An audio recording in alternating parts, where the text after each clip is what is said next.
Hello guys, welcome back to another video. We are going to be previewing and predicting UFC I guess it sounds kind of weird. UFC Dana White's Contender Series Season 6 Week 4 fights. So we have 5 fights on the card, 1 women's bout and the rest are 4 men's bout.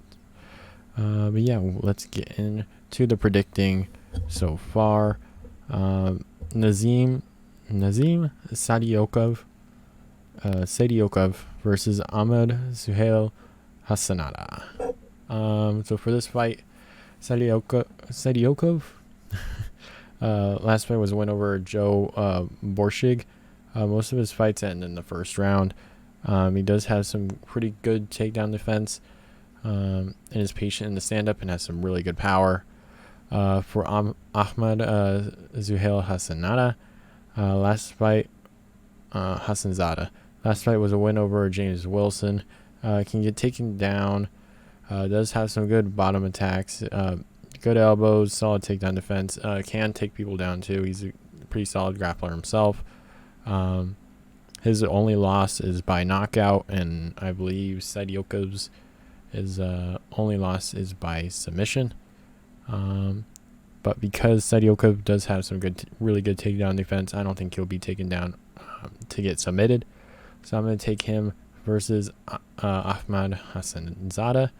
I think he's going to KO him in the first round. Actually, I'm not going to predict a round, but I'll likely say the first round. Yeah, should be a good fight.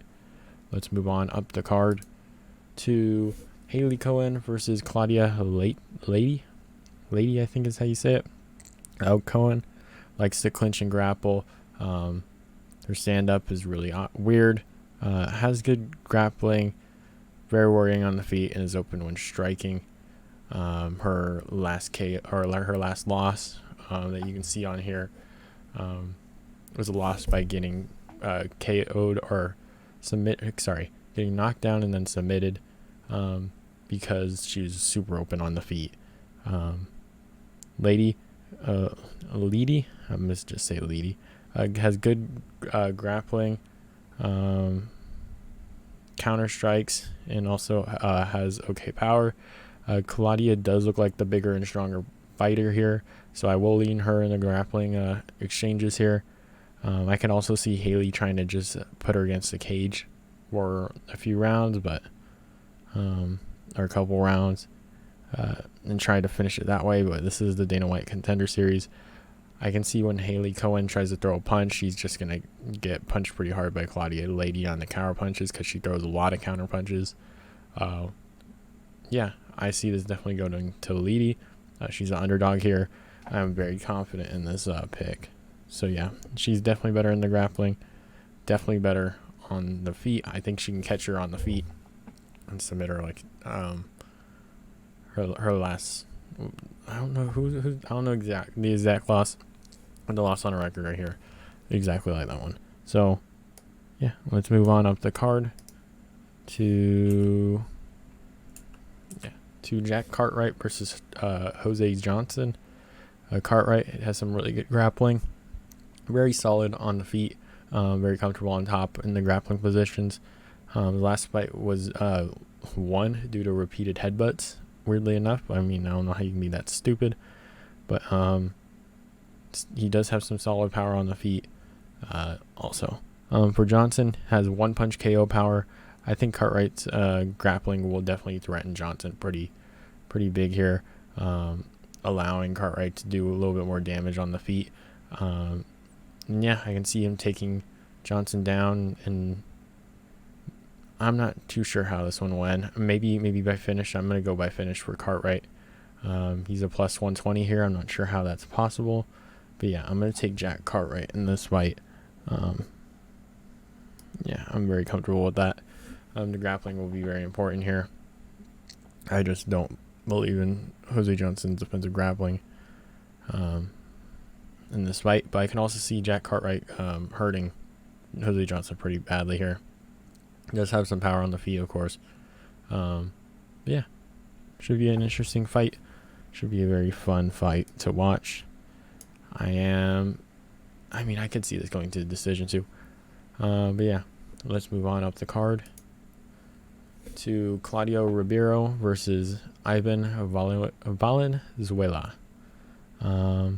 This fight, Claudio Ribeiro has some good striking.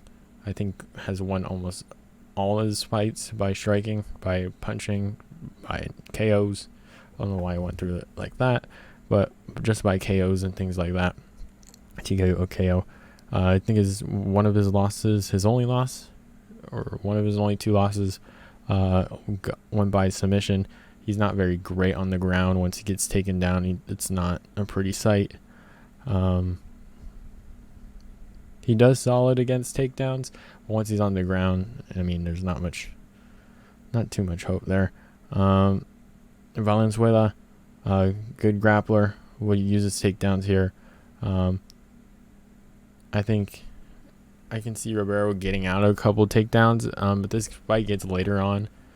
And later in the rounds, I can see Ribeiro maybe coming on top here, just by the energy expended in the first round that Ivan will do.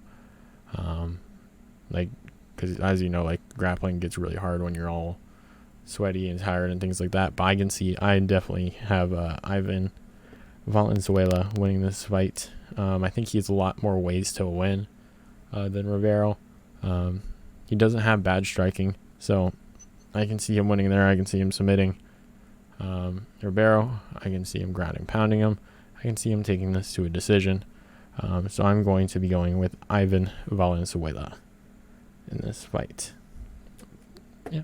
So let's move on up the card to our main event. Paull, I think is how you say it. And Esteban Ribovics. There you go. Got it right. This is a pretty cool picture too, by the way. I'm not gonna lie. This one. I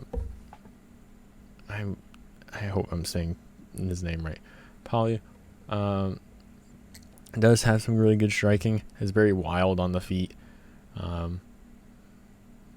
Yeah, I don't know if I trust him too much on the feet. Is when he's in the dirty exchanges, like super close, that's his spot. He's just gonna keep windmilling punches and flatline you, pretty much. He has some pretty good power.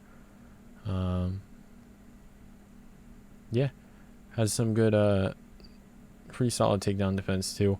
I don't see this one going to the ground at all. I think these guys are just gonna throw hands. This is gonna be an absolute crazy matchup. Should be very fun. I think like the last 3 main events have been pretty insane. I think this will definitely be a quick finish in the first round. But Esteban Ribovics, so Ribovics, El Gringo, has insane power. I think a lot of his fights come within wins of like 30 seconds, 40 seconds. Like absolute brutal knockouts that he puts on people. He's a lot more technical, has a lot better strikes than Paull. I'm just gonna say that like that. I can't say his name right. But yeah, is a lot more technical striking. Has a lot better striking. It's not like a windmill.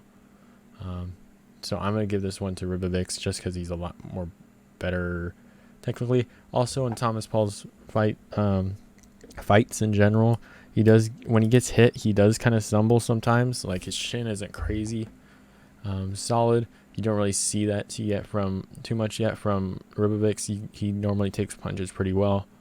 But yeah, I guess we'll find out in this fight. But yeah, I can see Ribovics by KO in the first round. Yeah, that's what I have. Of course, these guys are pretty young too, which is nice. You can follow these guys after the fight. They still got a lot to learn. So yeah, hope you guys enjoyed this. I don't know what videos I'm gonna make this week. I need to look at what's been confirmed. Maybe a Stipe Miocic versus John Jones for Wednesday or Thursday. I think I'm gonna hold off on the Colby video till it gets more towards the trial where people are looking him up more. Obviously that video is the who he's gonna fight next, thing like that. And yeah, we'll see if any more fights get made this week that are interesting. If not, we'll just see. But yeah, and then we got 278 this weekend, so it should be a pretty nice week of fights. Anyways, hope you guys enjoyed, and I'll see you guys next time.